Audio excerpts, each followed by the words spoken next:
Hello. Hi. Hello. We're having like a really animated conversation, and as soon as we start recording, I'm like, hello. Hi, Anna. Hi, Emily. How are doing? you? Oh. Excuse me. Oh. Jinx. I'm good. Oh. You're good, yes? Did you have a nice sleep? Yeah. It was Because alright. I don't know, for the people listening at home, did you know that Anna and I meet up on the Monday mornings to record, and then we go back to sleep for 6 days, and then we wake up again on Monday mornings, right? Yes. My sleep was very disturbed because I was thinking about 5 words. Ooh, only 5? Only 5. I can only think about a very small number of words at one time, right? So yes, I was thinking about 5 very difficult words in the English language. Not because the meaning is difficult, but because they all look the same. So I want to talk to you about these words today. Okay, I'm scared, but Sorry in advance. Hit me. So, for people who are watching on YouTube, you'll be able to see these words in order on the screen. If you're watching on Spotify, They will be in the description of the episode. they will be in the description. Yeah. So, I'm going to say all of the words at the same time, and then we're going to go through each one and their meaning. Okay. And then I'm going to give you a tongue twister to read, okay? Because I'm not very nice to you, and that's what I would like to see, and it would make me laugh, and it would make you suffer. Thank you. So, you're so welcome. The 5 words are thought, though, through, tough, and thorough. Yep. Yes. Do these 5 words ring a bell in your English learning heart? Yes. In a good way? I mean, yeah, this is sort of bringing me some old memories of learning them. You know, It's not very easy. Taking me back to because they school all look times. the same. Yeah. How did you learn them? Oh, just through immersion. You know, I think I learned to recognize them first when someone's speaking. So I learned to understand them spokenly. I was about to say spokenly. That doesn't make Spokenly. Oral. Spokenly English? That's my new business name. Did you know that? Spokenly English? Yeah, I can be spokenly and you can be writtenly. Yeah, no, but I learned in spoken English. In spoken English, I learned to understand them first, and then I learned the sort of the spelling. But I did the thing that most foreign speakers do, or most speakers of languages that are more phonetic, is I learned them in a way where I kind of still in my head think told. Oh yeah. Told. Oh yeah. Yeah, like a lot of my students, I think the problem is when you learn a language, the immersion part doesn't really happen until later on, and you read the language before you hear it in most cases for people who have English as a second language. So naturally you see these 5 words and you go, yes, doch, droch, you know, and then you just kind of hope that the person that you're listening to or the person that you're speaking to understands what the heck is going on, right? Yeah. So I thought we could talk about the meaning of these 5 words today. Say some example sentences and then maybe point out the things that make them different, because obviously they all have the OUGH in common. But they do have some tiny differences, right? Yes. So let's do number 1. Number 1 is thought. Thought is the past form of think, and it is also the noun form of think, to have a thought, right? Like, I imagine that you thought terrible things about your English teacher when they showed you these 5 disgusting words. Yes. No? Yes, that's very true. I had some very nasty thoughts about them. Very good. And this th is the same th in thank you, right? A lot of people think that it's all of them are the same th, but actually, as we'll see, number 2, for example, doesn't have a th sound. It has a the sound. So we had in thought, number 1, we have a t at the end, which makes it nice and different. But in number 2, it doesn't have a t, and the th becomes a the, like a voiced sound, which is though. Right? I hear a lot of people saying dough, like Homer Simpson for this one. Yeah. Right? Like, or well, of course, the word dough does exist, but it means something completely different. Like when you're making cookies, you have a cookie dough that you need to make the cookies. But yes, though is another way of saying but. Anna, could you please grace us with an example sentence, perhaps? Another way of saying but. Mm-hmm. Oh, that's not what I was thinking about. What were you thinking I was thinking about, you know how people end sentences with though? Yeah. It was though. Give me an example. Like somebody says something, for example, it wasn't red, and then somebody might say, oh, it was though. But it was. Oh, yeah. Okay. Yeah. No, I was thinking about replacing it in the same spot, but yeah, okay. Mm-hmm. Okay. Oh, yeah, absolutely. Because the word though, is really common at the end of a sentence, right?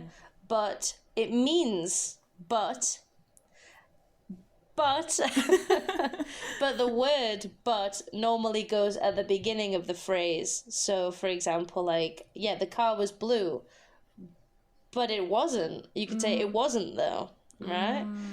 So the word though would often go at the end, and yet it's a the and an o sound, though, like that. Very yeah, nice. But very I nice. guess you could like a smarter sentence would be I wanted no, I was gonna, like, now I'm thinking about but this is harder than I thought it would be, because I was thinking I wanted to say something like, oh, I wanted to go outside but it was cold, like I wanted to go outside though it was cold, isn't it different? You could say even though, and that's like despite. That's a good expression, even though. 2 different words though, right? Even though. But you can use that. So you could say like, I'm gonna go out tonight. I'm tired though, right? That would be 2 different sentences. And I think the word though is more conversational than the word but, because you can use but in any situation. Yeah. Good. Nice. Okay. Are you ready for number 3? We're doing quite well. Yeah, I'm quite happy with this. I'm learning new things. I think it's funny to think that though and but they have a lot in common. Oh, in British English, just before we move on to number 3, it's really common for British people to say but though when they're arguing with somebody. So like if my mum said, Emily, no more sweets, I'd be like, but though. And it's like but like Okay. this is the same. So number 3 is a little bit special because it's like the word though, but it has an R after the TH, which means that actually the pronunciation again changes massively. It's not throw. Lots of people think that this word is throw, which has a different spelling entirely. This word is through.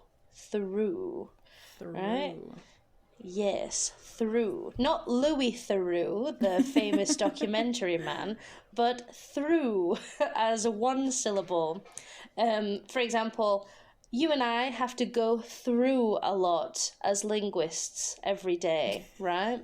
Mm-hmm. We go through, which is a phrasal verb actually. To go through is to maybe suffer or to experience, right? Like false friends and writing essays and attending meetings. We go through a lot, you and I, don't we? We do go through a lot. We also go through Bridges. Yeah, I go through at least a carton of milk every week. Oh, very nice, very nice. Yes, yes. I go through so much coffee. It's not funny anymore, and it's becoming medical. No, I'm just kidding. Nice. Um, I like to go through my closet to find nice clothes. Very nice, very nice. And now that it's getting warmer, Anna has some very nice clothes. She's been showing them off. And I am very jealous. But I haven't changed, or I haven't changed my summer to my winter to my summer wardrobe though. So I need to do that at some point. Very good. So that's through. We've got 2 left. This is nice. We're doing very well. Yeah, this is not easy. This is tough, which is number 4. Very good. Number 4 is, yes, tough, which means difficult, or it can mean like actually physically hard. So for example, if you find a man who is very muscly, you could say that he is tough. Cool. Tough. Right? Yeah, I also sometimes I've heard people refer to a steak, for example. A steak is tough, like you can't chew through it. It's very, it's very difficult to chew. Maybe you're chewing for multiple days. This is a tough steak. Have you ever heard of the expression tough luck? Tough luck? Oh, as a response. Tough luck. Yeah. Yes, yes. It's very typical, like, if you, same example before, you say to your mum, but though, I want candy. Mom, give me 10 slices of cake. And she says, tough luck. It means like, nope. That's basically the meaning of tough luck. The word tough is particularly difficult because it's very hard to make that connection between OUGH, the letters, and the sound. Yeah, right? Yeah, it's true. It's true. I sometimes see on the internet or somewhere tough is spelled TUFF. In obviously in a slangy, joking way. But, yeah. Because people can't be bothered to spell it properly. The same thing happens with the word gorgeous, that people spell it GAWJUSS. No, stop. They don't. Gorgeous. It's very, very typical to see that, yeah. So yeah, in the case of tough though, lots of people say, well, Emily, I can't think of any other examples where this OUGH makes a f sound.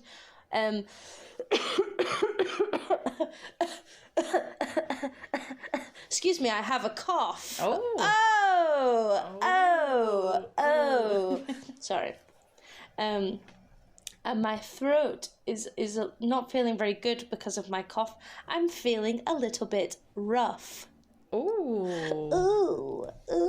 Okay. You can't see my face right now, but I'm just looking into Anna's eyes and doing different facial expressions to impress her. It's slightly terrifying.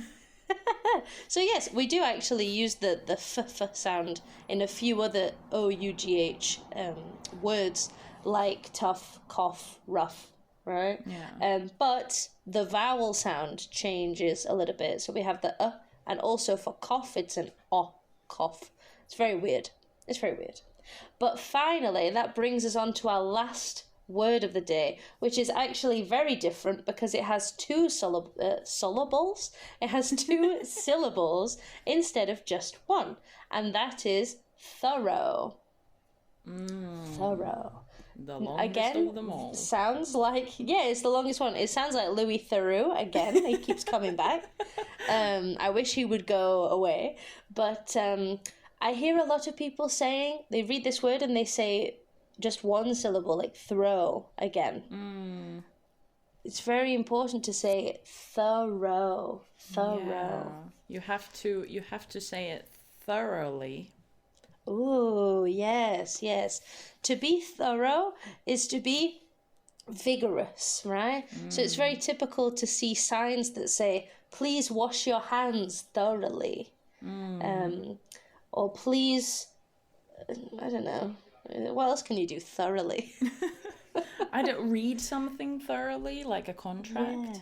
Yes. Yeah, very read good. through a contract thoroughly. Ooh, very nice, very nice. Two different ugh words. Very nice. So, for example, we talk about skimming something, which is reading very quickly, but reading for specific details, then you are reading in a thorough way.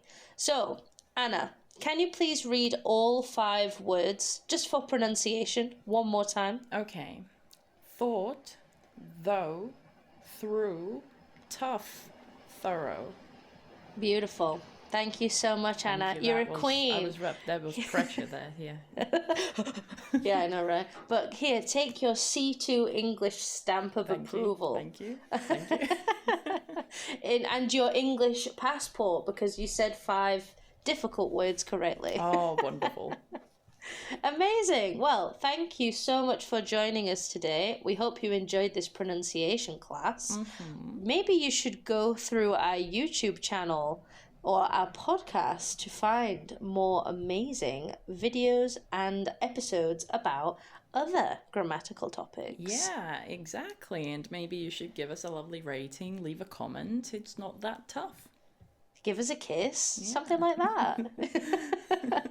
Thank you so much, everybody, and we'll see you next time. Thank you, everyone. Bye.